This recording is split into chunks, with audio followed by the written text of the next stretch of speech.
Bullseye no es inquietante porque mate, ni siquiera porque disfrute hacerlo. Es inquietante porque en su interior no hay fricción. No existe esa resistencia mínima que solemos llamar culpa. Ese temblor interno que aparece incluso cuando la violencia se justifica.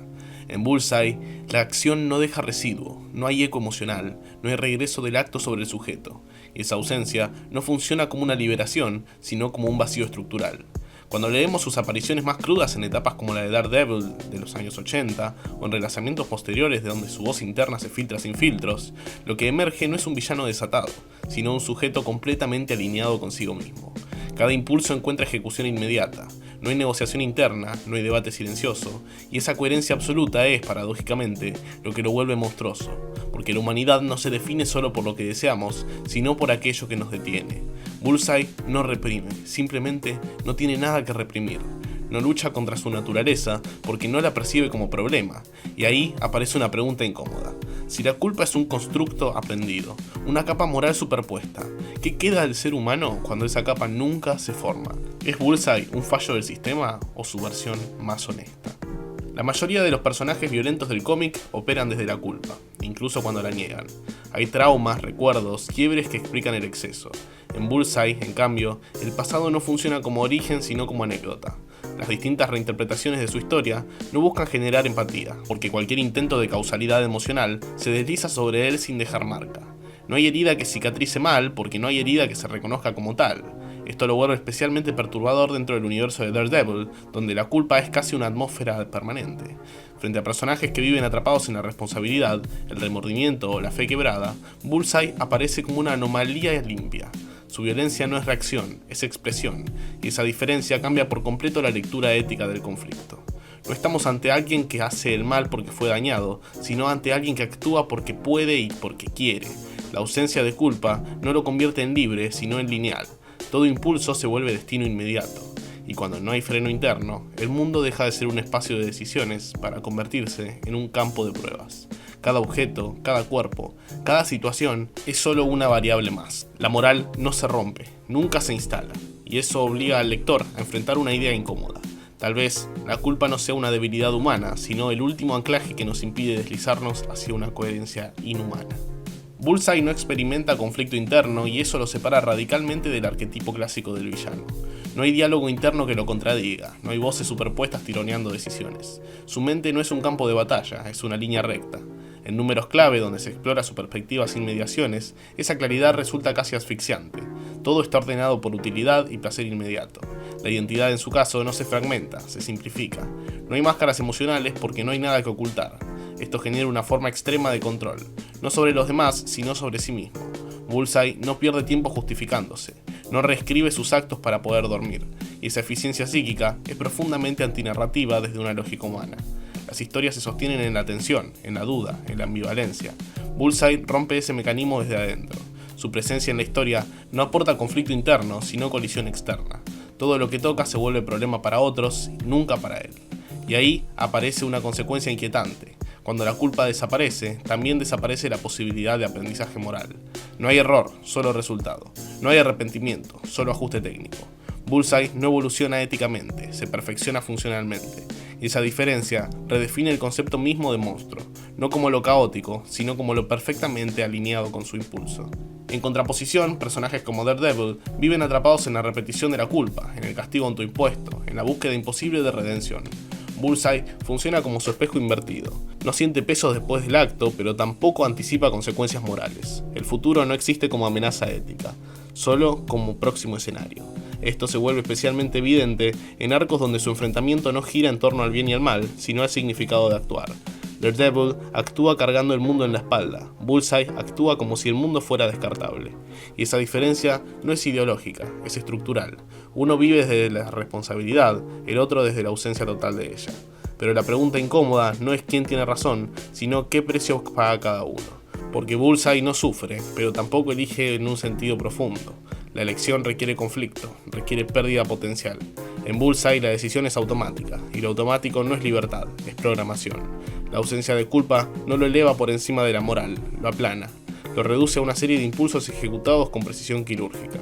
En ese sentido, Bullseye no es el villano que desafía la ética, sino el que demuestra qué pasa cuando la ética deja de existir como dimensión interna, y lo que queda no es liberación, sino vacío operativo. Hay algo profundamente inquietante en la relación de Bullseye con el deseo. No desea para llenar un vacío emocional, sino para activar una acción. El deseo no es carencia, es motor. En varias de sus apariciones más recordadas, el acto violento no responde a odio ni a venganza, sino a una curiosidad casi técnica. ¿Puedo hacerlo? ¿Qué pasa si lo hago? Esa lógica desplaza por completo la dimensión afectiva del acto. El otro deja de ser sujeto y se convierte en medio. No hay sadismo clásico, porque el sadismo necesita reconocimiento del sufrimiento ajeno. Bullseye no necesita mirar atrás.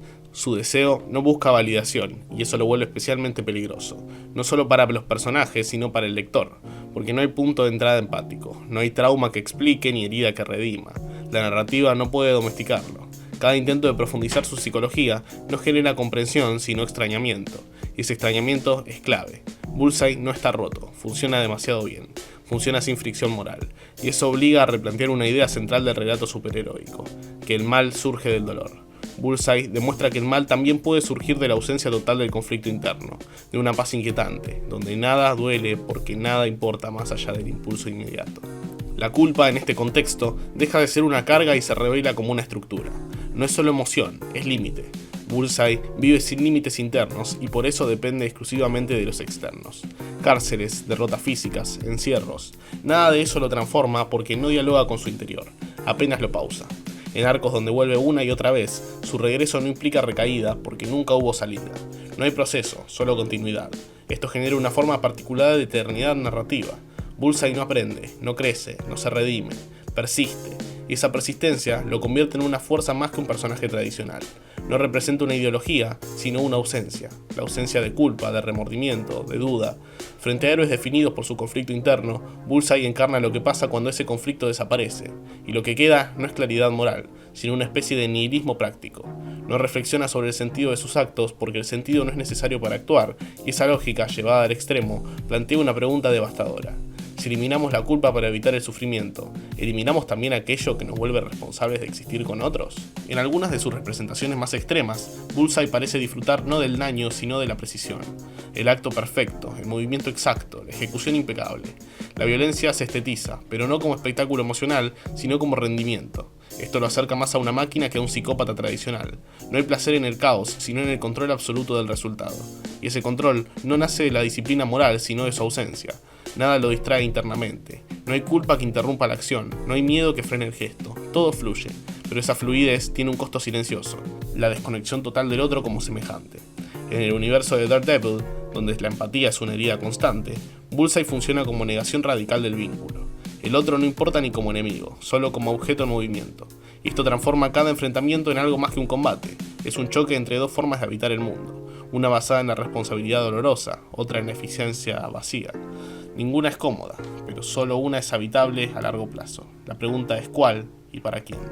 Bullseye no busca justificarse, y eso lo vuelve imposible de interpretar moralmente. No escucha sermones porque no los necesita. No se defiende porque no se siente atacado. En términos narrativos, esto es devastador. La palabra pierde poder, solo queda el choque físico o la contención forzada. Y cuando la moral no puede operar como lenguaje, el conflicto se empobrece, se vuelve brutal. Esto revela algo inquietante sobre la culpa. Es el lenguaje interno que nos permite dialogar con el daño. Sin culpa no hay diálogo, solo hechos. Bullseye no discute el bien y el mal, los ignora. Y al ignorarlos, los vuelve irrelevantes para su experiencia. Pero esa irrelevancia no lo hace superior, lo hace incomunicable. No puede ser convencido, solo detenido. Y eso plantea un límite brutal para la ética superheroica. ¿Qué hacer con quien no comparte ninguna premisa moral? Bullseye no rompe las reglas, vive fuera de ellas. Y eso lo vuelve el enemigo perfecto de cualquier héroe que aún crea en la responsabilidad, el sacrificio o la culpa como motor de sentido. Porque frente a Bullseye, esas virtudes no brillan, pesan. Hay algo profundamente trágico en Bullseye, aunque él nunca lo perciba como tal. No porque sufra, sino porque no puede sufrir. La culpa, por dolorosa que sea, es también una señal de vínculo. Sentir culpa implica reconocer al otro como alguien que importa. Bullseye no siente esa señal. Vive en un mundo poblado de cuerpos, no de personas, y esa soledad estructural no lo angustia, pero lo define. Nunca está acompañado, incluso cuando está rodeado. Su identidad no se construye en relación, sino en acción. Hacer es ser, y cuando el hacer se detiene, no queda nada que sostenga al sujeto. Por eso, Bullseye necesita moverse, atacar, probar, ejecutar. El reposo sería enfrentarse al vacío. La culpa, en cambio, obliga a detenerse, a mirar atrás, a cargar con lo hecho. Bullseye esquiva todo eso con una eficiencia aterradora. Pero la pregunta persiste, incómoda, abierta. ¿Es posible ser humano sin culpa? ¿O la culpa es el precio inevitable de reconocernos en los demás? Bullseye no es una advertencia moral en el sentido clásico. No dice, esto está mal. Dice, esto es posible. Es la demostración de una vida sin fricción ética, sin remordimiento, sin responsabilidad interna. Y lo que muestra no es una utopía oscura, sino un desierto funcional. Todo funciona, nada importa. En ese sentido, Bullseye no es el opuesto del héroe, sino su límite. Marca el punto exacto donde la eficiencia reemplaza el sentido, donde la acción ya no necesita justificación. Y ese punto es inquietantemente cercano, porque la culpa, tan denostada, tan asociada al sufrimiento, aparece aquí como el último lazo con la humanidad compartida. Bullseye no está equivocado, simplemente no está atado. Y tal vez eso sea lo más aterrador. No su violencia, sino su coherencia. No su crueldad, sino su calma. Porque si actuar sin culpa es posible, la pregunta ya no es si seguimos siendo humanos, sino si queremos serlo cuando la culpa desaparece.